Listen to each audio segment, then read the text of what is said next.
बिस्मिल्लाहिर्रहमानिर्रहीम। अस्सलाम वालेकुम नाज़रीन, आप यूट्यूब चैनल देख रहे हैं। मैं इमरान खान हूँ। प्रेसिडेंट ट्रंप का जो दौरा है चीन का, सारी दुनिया की नज़रें उस पर हैं और प्रेसिडेंट शी ने भी यही बात की है, जो चीन के सदर हैं, कि दुनिया हमारी तरफ देख रही है और बड़ी ज़बरदस्त बातें उन्होंने की। डोनाल्ड ट्रंप ने भी बड़ी मुस्बत बातें की। जब इतनी बड़ी दो पावर्स मिल रही हैं तो यहाँ पे कोई नेगेटिविटी तो हो नहीं सकती। तो दोनों की कोशिश ये है कि मैक्सिमम अचीव किया जाए और अच्छे माहौल में अचीव किया जाए। डोनाल्ड ट्रंप ने अब प्रेसिडेंट शी को और उनकी अहलिया को दावत भी दी है अमेरिका में कि सितंबर में, गलबन 24 सितंबर का उन्होंने कहा जी कि आप अपनी अहलिया के साथ अमेरिका तशरीफ ले आएँ।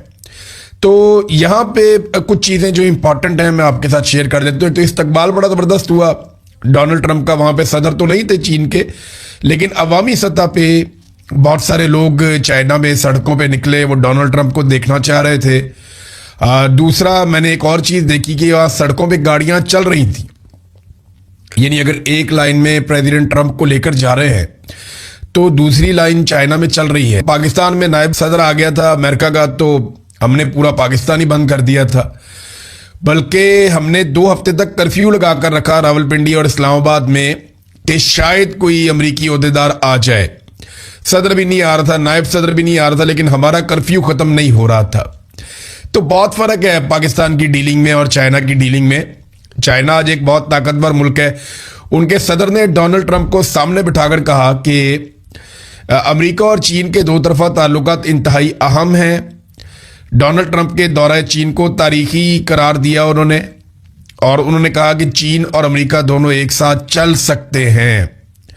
चीनी सदर ने यह भी कहा कि अमेरिका और ईरान के ताल्लुकात 1.7 अरब आबादी वाले दोनों ममालिक की फलाह बहबूद और दुनिया के 8 अरब से ज्यादा लोगों के मफादात से मुताल्लिक हैं। दूसरी जानिब अमेरिकी सदर ने अपने खिताब में कहा कि उनका चीन में शानदार इस्तकबाल किया गया। उन्होंने कहा कि शी जिनपिंग के साथ बातचीत के दौरान कई उमूर पर गुफ्तगू करने का मौका हमें मिला है, और साथ ये भी कहा कि इनके साथ होना मेरा एजाज है। 24 सितंबर को उन्होंने व्हाइट हाउस में दावत दी है। डोनाल्ड ट्रंप ने प्रेसिडेंट शी को और उनकी अहलिया को अपने जो स्केड्यूल है उसमें से उन्होंने ये टाइम दिया कि इस पे जो है वो चीनी सदर आए। अब वो भी एक बड़ा इंपॉर्टेंट टाइम होगा कि किस तरीके से उनका इस्तकबाल होता है अमेरिका में और कैसे वो वहां पे मुलाकातें करते हैं अगर वो जाते हैं। तो अभी ये सिर्फ एक दावतनामा है, इसके ऊपर कंफर्मेशन जब आएगी तो चीजें आगे बढ़ेंगी। तो नाजरीन, पूरी दुनिया नजरें इसलिए लगाकर बैठी हुई है कि यहाँ पे अमेरिका चीन को कायल करने में कामयाब हो जाएगा कि वो ईरान के ऊपर दबाव डाले और उस दबाव के नतीजे में जंगबंदी हो जाए और ईरान वो शराइत मान ले जो डोनाल्ड ट्रंप को चाहिए। डोनाल्ड ट्रंप को एक फेस सेविंग चाहिए और वो फेस सेविंग ईरान नहीं दे सकता और कोई नहीं दे सकता।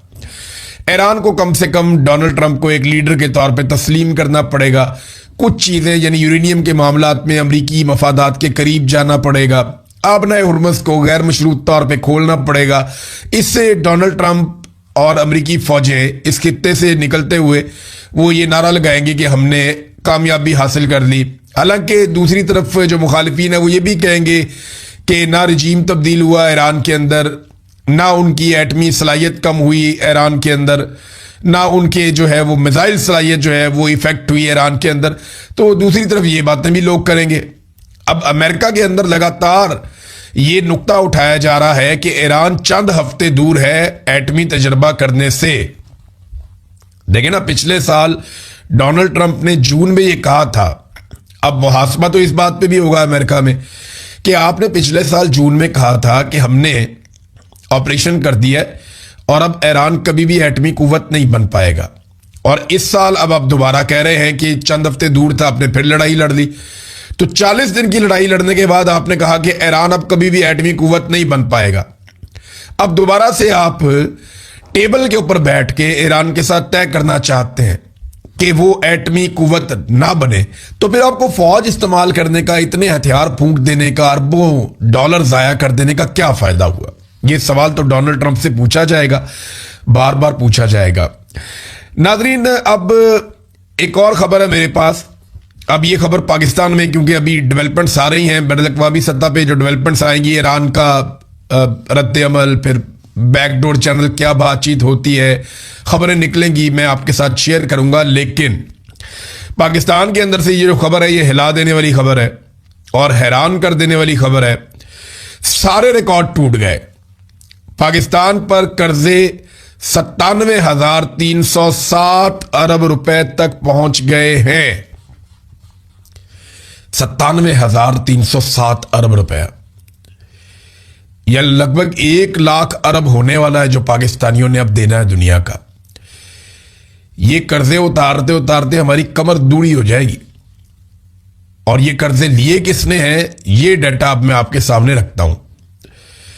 ये कर्जे लिए फील्ड मार्शल आसिम मुनीर ने और शहबाज शरीफ ने।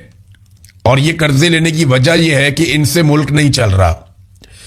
ये दोनों मुल्क में सियासी इस्तेहकाम लाने में मुकम्मल तौर पर नाकाम हो चुके हैं। फील्ड मार्शल आसिम मुनीर और शहबाज शरीफ साहब, इन दोनों के तमाम फार्मूले फेल हो चुके हैं। मईशत के हवाले से, मुल्क में इस्तेहकाम लाने के हवाले से, सियाहत लाने के हवाले से और पाकिस्तान के अंदर लोगों को रिलीफ देने के हवाले से, हर चीज में ये मुकम्मल तौर पे नाकाम हो चुके हैं। तो अब इन्हें भारी कर्जे लेने पड़ते हैं और अवाम के ऊपर टैक्सों का बदतरीन बोझ डालना पड़ता है। तो ये जनाब सारे रिकॉर्ड टूट गए हैं। पाकिस्तान पर जो कर्जे हैं वो 97,360 अरब रुपए तक पहुंच गए हैं। इमरान खान साहब के दौर में ये कर्जे 43,000 अरब रुपए थे। 43,000 अरब रुपए ये इमरान खान साहब के दौर में थे। अगर आप उन्हें डबल भी करें तो 86 बन जाते। लेकिन इस वक्त ये कितने हो गए हैं, इस वक्त ये 97,307 अरब रुपए बन गए हैं। यानी दुगने से ज्यादा कर्जा ले लिया इमरान खान साहब के दौरे हुकूमत तक। यानी आप ये समझ लें 2022 में जब इमरान खान के खिलाफ तहरीक-ए-अदम-ए-एतमाद लाई गई, उस वक्त तक, जब से पाकिस्तान बना 14 अगस्त 1947 से लेकर इमरान खान साहब के दौरे हुकूमत में तहरीक-ए-अदम-ए-एतमाद लाने के वक्त तक पाकिस्तान का कर्जा जितना था ना, उससे ज्यादा कर्जा पाकिस्तान की मौजूदा सरकार ने गुज़िश्ता 4 सालों में ले लिया। यह किया इन्होंने पाकिस्तान के साथ। यानी इससे ज्यादा बुरा पाकिस्तान के साथ नहीं हो सकता कि जितना कर्जा पाकिस्तान ने 75 सालों में लिया, उतना कर्जा इन्होंने 4 साल में ले लिया। अब जरा आप ये सोचें कि पाकिस्तान ने उन 75 सालों में ज्यादा तरक्की की है या इन 4 सालों में ज्यादा तरक्की की है? कोई एक मंसूबा ये बता दें कि जो इनका कामयाब हुआ हो इन 4 सालों में। एक भी मंसूबा इन 4 सालों में कामयाब नहीं हुआ। तो इतना बड़ा कर्जा लेकर इन्होंने गायब कहां पे किया? यानी 43,000 अरब का कर्जा लिया गया 75 सालों में और उससे ज्यादा कर्जा लेकर उसको 97,360 अरब तक पहुंचा दिया गया सिर्फ 4 सालों में। तो वो 75 सालों में जो पाकिस्तान ने तरक्की की है वो बड़ी है या ये 4 साल में पाकिस्तान ने तरक्की की है? कोई एक मंसूबा इन्होंने नहीं बनाया। इन्होंने तो अपने जहाज लिए, अयाशियां की, ट्रैवलिंग की और पाकिस्तान के अंदर पाकिस्तानियों पे जुल्म और सितम के पहाड़ तोड़े हैं। यह अपनी एक्सटेंशन ले लिया, इस्तिस्ना ले लिया। पाकिस्तान में तो इन लोगों ने यह काम किया ना। पाकिस्तानियों को क्या मिला? पाकिस्तानियों को क्या बिजली मुफ्त मिल गई? नहीं, उसकी कीमत 4 गुना बढ़ गई। पाकिस्तानियों को क्या गैस मुफ्त मिल गई? नहीं, उसकी कीमत 10 गुना बढ़ गई। पाकिस्तानियों को खाने पीने की चीजें मुफ्त मिल गई? नहीं, उनकी कीमतें दुगनी हो गई। तो पाकिस्तानियों को मिला क्या? क्या पाकिस्तानियों को पैसे बांटे गए? नहीं। क्या पाकिस्तानियों के लिए सड़कें, डैम्स, इंफ्रास्ट्रक्चर बहुत कुछ बनाया गया? नहीं, कुछ भी नहीं। खेलों के नए मैदान बनाए गए? नहीं। बहुत सारी यूनिवर्सिटीज, अस्पताल बनाए गए? नहीं, ऐसा कुछ भी नहीं हुआ। बल्कि जो पहले अस्पताल हैं उनको प्राइवेटाइज कर दिया गया, जो स्कूल हैं उनको प्राइवेटाइज कर दिया गया और बजट काट दिए गए तालीम में से और हेल्थ में से और पैसा खर्च किया गया अपनी इश्तिहारबाजी के ऊपर। यानी सादी बात आप करें ना तो एक तरफ पाकिस्तान बनने से लेकर इमरान खान की हुकूमत गिरने तक हमारा जो कर्जा था वो 43,000 अरब था और उसके बाद 4 साल में जो हमने कर्जा लिया वो 54,000 अरब है। यानी 43,000 अरब हम लेते हैं 75 साल में और 54,000 अरब हम ले लेते हैं कितने अरसे में? सिर्फ 4 साल में। और इन 4 सालों में कोई डैम नहीं बना, कोई तरक्की नहीं हुई, कोई पाकिस्तान ने ऐसी पाकिस्तान एटमी कुव्वत बन गया तब हमने इतना कर्जा नहीं लिया। पाकिस्तान ने मंगला जैसा, तरबेला जैसा डैम बना लिया तब भी हमने इतना कर्जा नहीं लिया। पाकिस्तान ने जंगें लड़ दी बड़ी बड़ी तब भी हमने इतना कर्जा नहीं लिया। पाकिस्तान ने बेशुमार प्रोग्राम इमरान खान के दौर में, उससे पहले नवाज शरीफ के दौर में, Benazir income support programme peoples party के दौर में, मुशर्रफ के दौर में बहुत सारे मंसूबे बने, लेकिन पाकिस्तान ने कभी इतना कर्जा नहीं लिया। ये कर्जे का पैसा गया कहां पे, इसकी इंक्वायरी से ये लोग डरते हैं और जवाब देने का इनका मूड ही नहीं है। जवाब ये क्यों नहीं देते? तो सबसे पहले तो आप देखें कि मरियम नवाज के अखराजात की जब तफसीलात मांगी गई मरियम नवाज से और हुकूमत पंजाब से कि जनाब आप बताइए कि आपने कितना पैसा खर्च किया पाकिस्तानियों का अपने दौरों पे, अपनी गाड़ियों पे, अपने जहाज पे और अपने अय्याशी वाले तरीक़ाकार पे जिसके तहत आप हुकूमत कर रहे हैं। अभी अगले महीने इन्होंने आज़रबाईजान भी जाना है। गर्मी आ रही है ना, तो आज़रबाईजान एक ऐसी डेस्टिनेशन है जो बहुत खूबसूरत है, माहौल बड़ा अच्छा है, लोग बड़े अच्छे हैं, खाने बहुत अच्छे हैं। वरना पंजाब हुकूमत का आज़रबाईजान के साथ क्या काम है? शहबाज शरीफ भी आज़रबाईजान बहुत चक्कर लगाते हैं, ये कह कह करके हम वहां से बहुत बड़ी इन्वेस्टमेंट लेकर आ रहे हैं, लेकिन अभी तक आज़रबाईजान से पाकिस्तान कोई इन्वेस्टमेंट नहीं ला पाया। दावा तो इनका यह है कि $2 अरब लेकर आ रहे हैं, लेकिन इतना पैसा मुझे लगता है कि यह खानदान आज़रबाईजान के टूर कर करके खर्च देगा और $2 अरब शायद नहीं आने। अच्छा, अब मामला यह है कि एक सवाल नामा भिजवाया गया वकील अब्दुल्ला मलिक साहब ने मरियम नवाज के दफ्तर को, जो राइट टू इंफॉर्मेशन का एक आइन के अंदर कानून है, उसके तहत एक दरखास्त दायर की थी और एक एप्लीकेशन भिजवाई थी कि बताया जाए कि मरियम नवाज के ज़रिए इस्तेमाल गाड़ियां, उनके गैर मुल्की दौरे और हुकूमत पंजाब की जानिब से हासिल किए गए एक पुरतश तैयारे की तफसीलात जो है वो उन्होंने तलब की। बताएं हमें इनकी तफसीलात। तो पाकिस्तान में जो है वो आरटीआई का एक बाकायदा कानून है, आइन का आर्टिकल 19A जो है वो इसको तहफ़्फ़ुज़ देता है कि आप कोई भी इंफॉर्मेशन लेना चाहें, आप एक खत लिखकर, और कोई भी शख्स, वकील नहीं, कोई भी शख्स जो है वो सरकारी इंफॉर्मेशन हासिल कर सकता है अगर वो इंफॉर्मेशन खुफिया नहीं है। तो नाजरीन, जो दरखास्तें जमा कराई मुस्तरद हो गई, यानी इन्होंने डिनाई कर दिया कि आपको हम नहीं बताते कि हमने कितने पैसे खर्च किए मरियम नवाज के ऊपर। पिछली दफा मैंने आपको बताया ना कि इन्होंने अरबों रुपया फूंक दिया पाकिस्तानियों को और इनका मंसूबा यह है कि ये 50 अरब रुपया पाकिस्तानियों का लगा देंगे 5 साल में मरियम नवाज और नवाज शरीफ की जाती तशहीर के लिए, और ये सोशल मीडिया इन्फ्लुएंसर को पैसा दिया जाएगा। यानी आपका पैसा ज्यादातर सोशल मीडिया के पास चला जाएगा और बाकी अखबारात वगैरह को भी दे रहे हैं और टीवी चैनल को भी दे रहे हैं। इसके बावजूद टीवी चैनल्स नौकरियों से अपने मुलाजमीन को निकालते चले जा रहे हैं। बिजली के बिल, यानी अवाम को इन्होंने इतना दबा दिया है कि बिजली के बिल अब जो आ रहे हैं वो पहले से बहुत ज्यादा खौफनाक है। अब जो नए बिल लोगों को मौसूल होंगे सोशल मीडिया पे आप देखेंगे थोड़े दिनों के बाद, तो आप सर पकड़ के बैठ जाएंगे, क्योंकि सब्सिडीज हुकूमत तकरीबन खत्म कर चुकी है, IMF की तमाम शराइत मान चुकी है, बिजली की कीमत 4 से 5 गुना ये बढ़ा चुके हैं। तो एक एक आदमी को, जो गरीब आदमी है, उसको 50 यूनिट से 100 यूनिट के बीच में भी बिजली का बिल आ सकता है। और जब आप ये डाटा देखेंगे तो आप वाकई सर पकड़ के बैठ जाएंगे कि इस हुकूमत ने पाकिस्तानियों के साथ किया क्या।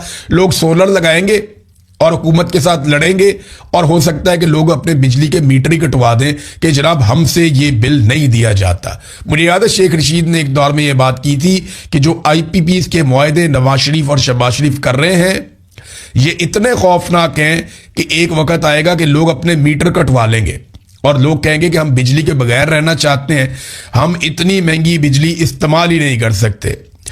नाजरीन, बुशरा बीबी साहिबा के हवाले से अदालत में केस गया और वहां पे जो मुखालिफ वकील हैं वो क्या कहते हैं। देखिए, फैसला तो महफूज हो गया उनकी मुलाकात के हवाले से। उनकी मुलाकात करवाई नहीं जाती, ना बुशरा बीबी की करवाते हैं ना इमरान खान की करवाते हैं, कैद तन्हाई में डाला हुआ है। मेरी इतला के मुताबिक इमरान खान साहब की आंख की बिनाई, जो सरकारी जराए भी कहते हैं और इमरान खान साहब के वकील भी कहते हैं कि वो तो जाया हुई है। 85% उनका विजन चला गया तो 15% तो कुछ भी नहीं होता।